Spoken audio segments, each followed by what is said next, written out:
Hey, it's Toby and welcome back to my channel. Has it been a hot minute? Yeah. Has it been a year and 3 months since my last video? Yeah. We were in the trenches, but we crawled out of them. We're seeing the light. We're out on the other side, doing a lot better.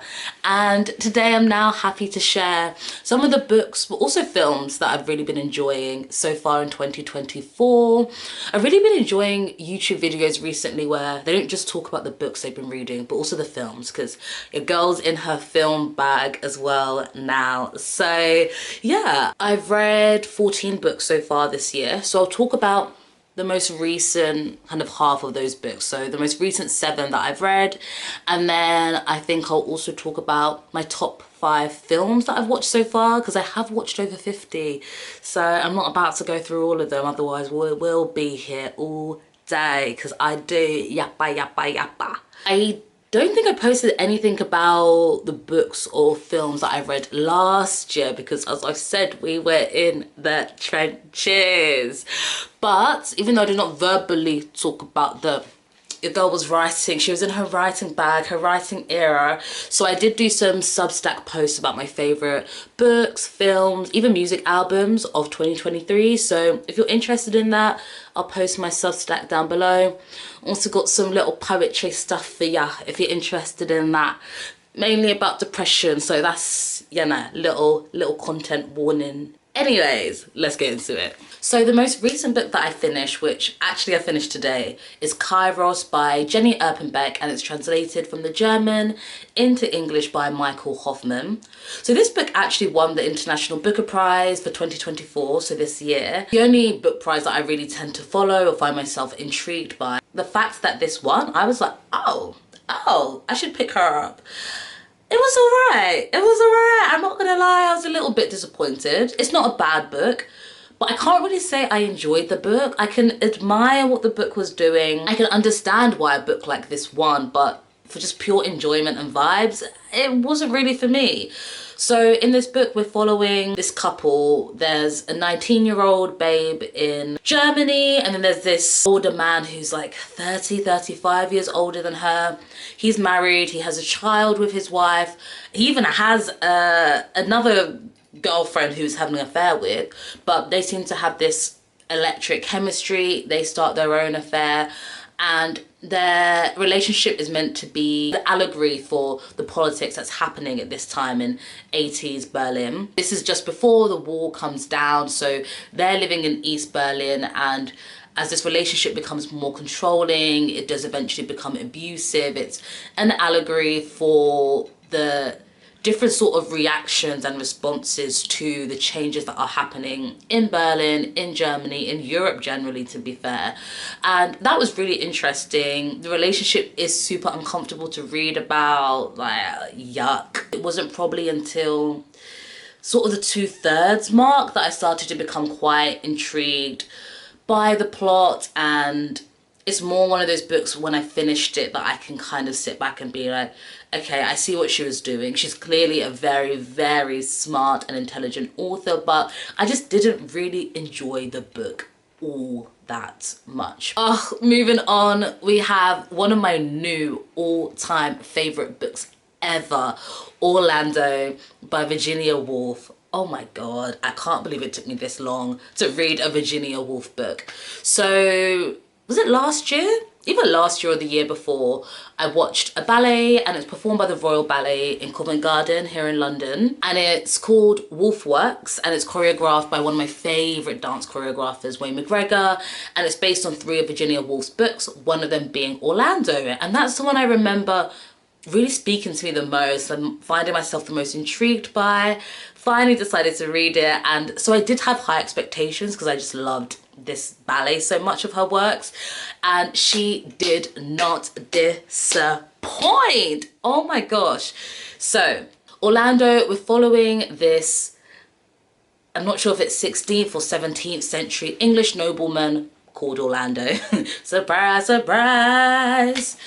And we follow as he ends up becoming a woman writer in Virginia Woolf's time, which is 20th century England. So it's very much a novel where you suspend disbelief from the beginning.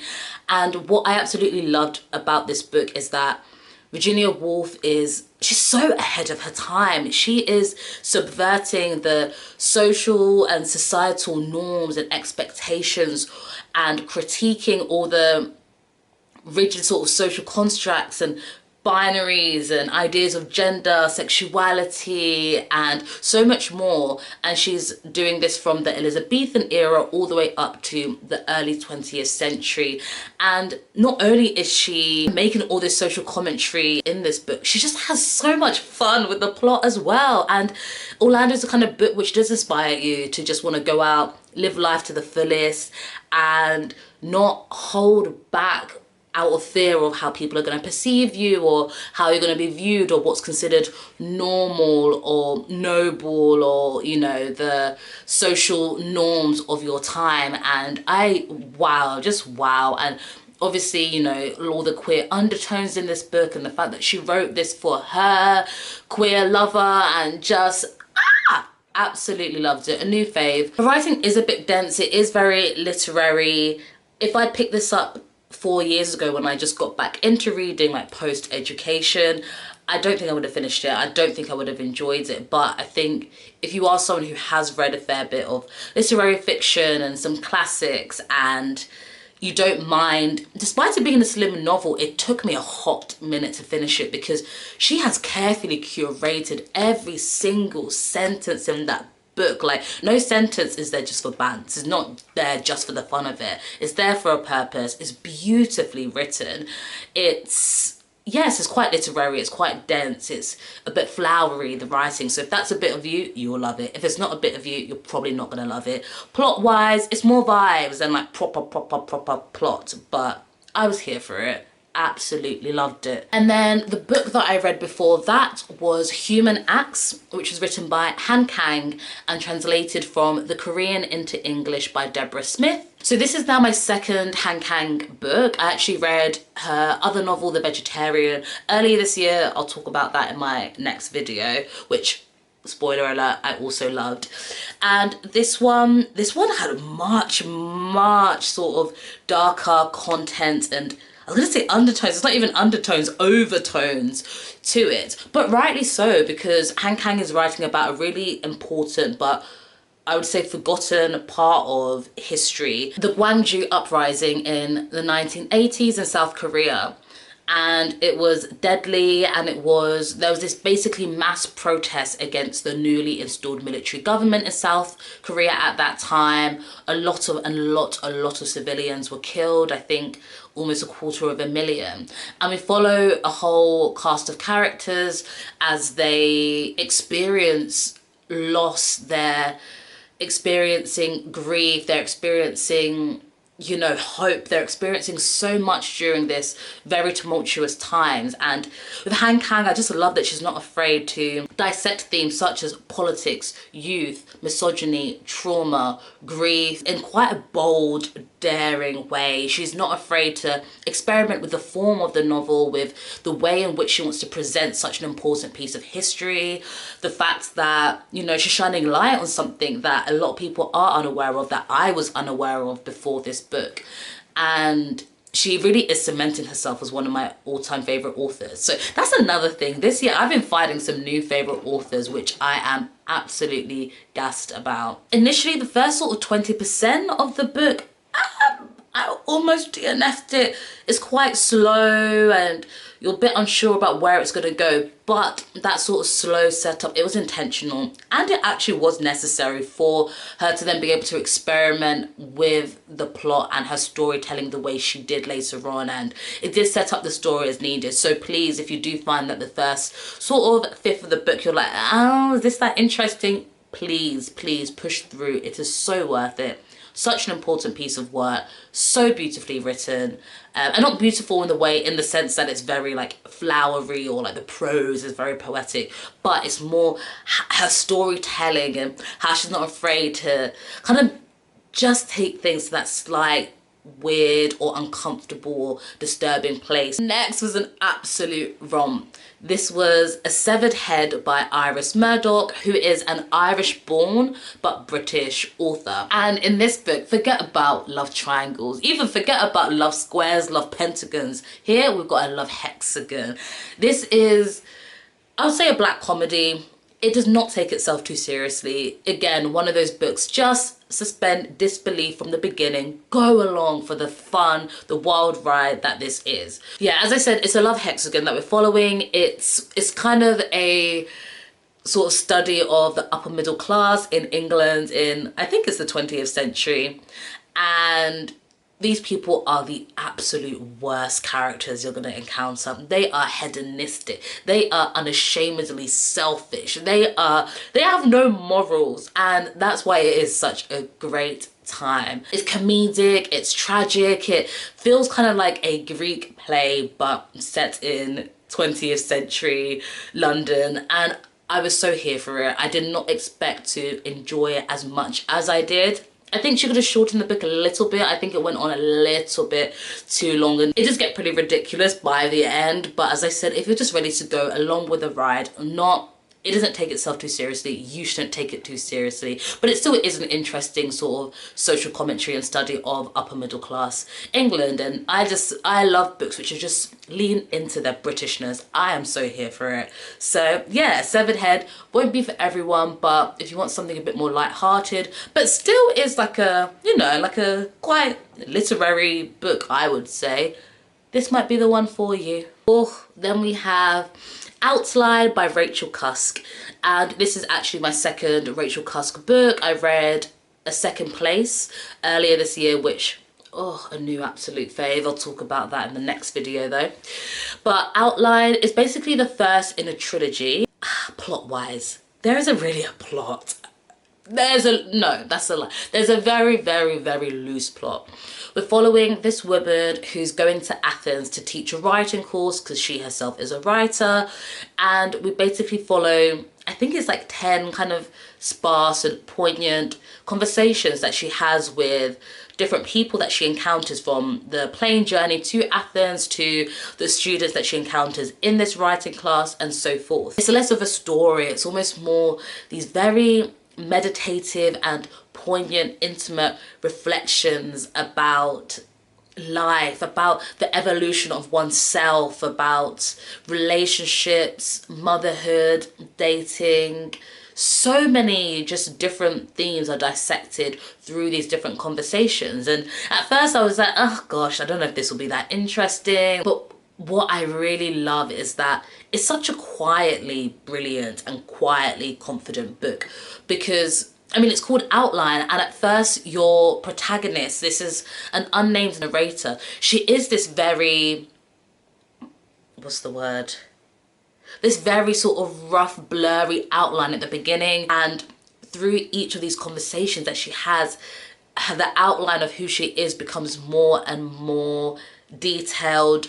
She becomes more of this full-fledged character, despite the fact that she herself never tells us anything about what she's been through or who she is. But through all of these conversations, it's just such a beautiful way to show that how we interact with people can often reveal what you are going through, what you believe in that moment, how you are currently evolving, and how like you perceive or think about different things, and you figure out kind of like what's led her to this point, why she's in Athens, what's going on in her life. I've just never read a book like it. The form was so different to anything that I've read, even though like ideas that she was exploring, they weren't new per se, but the way in which she presented them was so refreshing, so contemporary, so smart. And again, another probably new favorite author that I feel that I've discovered this year. Ooh.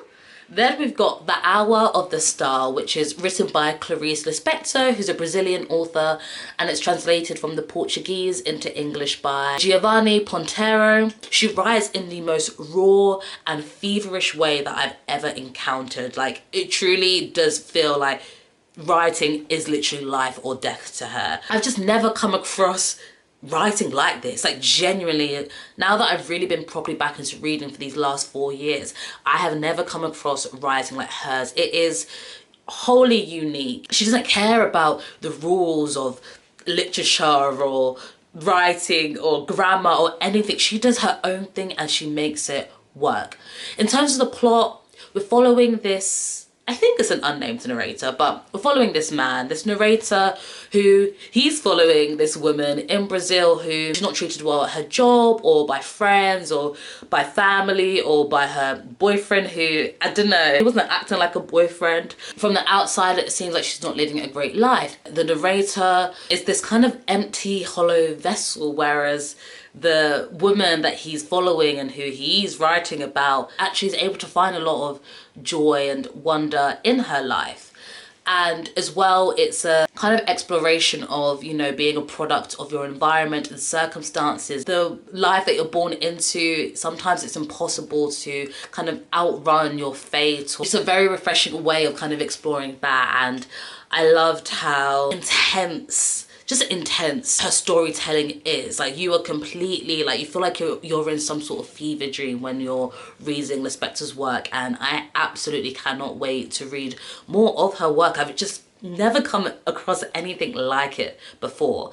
And again, quite a slim novel, but you know, it is rather dense, her writing, and intense, and you do want to take your time reading it, and you feel like you really I don't know, you feel like you really earn the enjoyment of this book. So that really might not sound like a bit of you, but if that does intrigue you, I would implore you highly to I would highly implore you to pick up Lispector's work. And the final book I want to talk about in this video is Your Utopia by Bora Chung, and it's translated from the Korean into English by Anton. So if you've watched any of my other videos from, I think, 2022, you'll know that Cursed Bunny is one of my all-time favourite books. Still is. I reread it last year, still absolutely loved it. So of course I was super excited to pick up this short story collection, the newest one by Bora Chung and Anton, but I did not enjoy it anywhere near as much Cursed Bunny. But to be fair, I was not expecting to. Cursed Bunny, you know, it uses horror and fables and surreal elements to, you know, show the real horrors of society, whereas this is more of a sci-fi collection. I enjoy some sci-fi, but it's not my favourite genre. So I already knew it's not going to be a new all-time fave. So I think I went into it with a fair mindset. But I was still really hoping that Bora Chung's sort of weirdness and like how unafraid she was in Cursed Bunny to take things to quite a weird and out there place. I was still hoping that that would seep into this short story collection, despite it being more of a sci-fi lens that she was going for. And it was okay, the collection. I think that's why I was disappointed. It was okay. There were a couple of stories that did stand out for me. I really did love the elevator one and the cannibal one. And, you know, some of them were saying really interesting things. Like, I think Bora Chung will always do interesting social commentary. I don't think she's capable of writing a bad story. It's just that a lot of the stories were just okay for me. The collection as a whole ended up being fairly forgettable. It was still like a quick page turner because it's a short story collection. As I said, Bora Chung she still does have she has a very inventive and kind of weird imagination. It just didn't go like to as weird of a place as I was gagging for. So yeah, it was okay. If you want like a very like quick sci-fi short story collection to whiz through, this might be for you, but for me it was alright. It's not one that I will probably really remember in a few years' time. So now I'm going to talk about a few films that I've really loved this year. So as I mentioned, I have read over 50 films. I do update my Letterboxd, so I will link that down below, along with my Goodreads. I'll link that down below. So the first film, which has become a new all-time favourite film for me, that I want to talk about is Funeral Parade of Roses, and this is directed by Toshio Matsumoto, and this was released in 1969, and it's basically an exploration of Tokyo's queer underground scene in the 1960s. And my goodness, this film, it's meta, it's political, it's queer, it's funny, it's tragic, it's artsy, it's what else? it's just incredible. And the fact that Matsumoto is so ahead of its time as well. Matsumoto is using actual queer people to play these characters, and then at times you're taken out of the film where he's interviewing the characters. There's this whole blurring of what's reality, what's fiction, where is that line between the characters and the actors, and both the queer joy and maybe the trauma they experience in their real lives, as well as within this film, the creativity of it, the kind of how experimental it is with its form, and the plot being so full circle. Matsumoto is a genius, and there's this sort of Greek tragedy aspect to it. Watch this film. Thank you. Next, The Red Shoes, which is directed by Emmerich Pressburger and Michael Powell. And this was released, I think, in the 1940s. I want to say 48. I could be lying, absolutely lying. But this might come as no surprise, is a film that is based on ballet. It's actually set in London, Covent Garden, the Royal Opera House, which is one of my favourite places to watch ballet because I love the Royal Ballet Company. This film is basically that timeless portrayal of artists in a turmoil between, do I wholly pursue art or do I wholly pursue like living life? And is there a way to ever balance pursuing both, or do you have to choose one or the other? So that's kind of the crux of what this film is. And it just went to places that I did not expect. Like, the ending won't be for everyone, but I thought it was the perfect ending for the film. It's, I don't know what kind of budget they had, because the fact that this was made in the 1940s, the set design, the different locations they're at, like, it's such a beautifully crafted and created and well-made film. The colouring, like the colours that they use are stunning, the acting is wonderful, and the dancing. And this is someone who, I've danced ballet my whole life basically. I still dance ballet now, and wow, that 17-minute dance sequence, I don't actually have the vocabulary to explain how good it is. And I have rewatched that 17-minute dance sequence an ungodly amount of times, and I will continue to rewatch it an ungodly amount of times. Stunning. It's theatrical, it's spellbinding, it's enchanting, it's just beautiful, this film, in the way it's made, in the way how aesthetically pleasing it is, in its storytelling. Another new absolute favorite film. Oh my gosh, then we have City of God, and this is directed by Fernando Meirelles. This is a Brazilian film where we follow a whole cast of characters actually, but we predominantly follow these two boys who grew up in a specific favela in Rio de Janeiro in Brazil, and we kind of see how their lives divert but also intersect, and this whole idea of, you know, being a product of your environment, can you ever escape that, or is it better to lean into that? Like, what's going to produce the better outcome and the better life? This is a stunning film. It's from 2002. It feels very 2000s, like the editing is very Y2K. The colouring of the film is stunning. The shots, it is a very visually pleasing and aesthetic film. But then the storytelling, oh my god, like, I did not expect to get attached to certain characters as much as I did. The development and evolution of characters was so realistic and heart-wrenching, but just, it just worked so well. I really appreciated as well that there's a lot of violence and really disturbing and horrific things that happen in the film, but this is how you know it's good directing and just good filmmaking, when they don't have to necessarily show those explicit moments of certain assaults or deaths or so forth that happen. They're able to imply it, and that's still very much, in fact, it almost got across more how what was happening was so horrific, and I just thought that was so smart, and not having to be so explicit with really disturbing content. As well, the storytelling and the plot being so full circle. I really love a full circle moment, but when it happens in a way where I'm not really expecting it, and it happens so seamlessly, and City of God did that. This is one of those films I would recommend to almost everyone. Like, The Red Shoes, Funeral Parade of Roses, it's not gonna be for everyone, I'm not gonna lie. But City of God, this one I'll be recommending left, right, centre, diagonal, upside down, to whoever and whomever. Next one I want to talk about is Suspiria, but this is the 2018 one that's directed by Luca Guadagnino. I'm so pronouncing that wrong, apologies again. And I actually did also watch the original 70s one by Dario Argento, and I completely get why that film was iconic, like the cinematography, and it's just so camp. But I was a bit underwhelmed overall by the full plot and the ending being anticlimactic, and the acting and the dubbing were just a bit of a hot mess.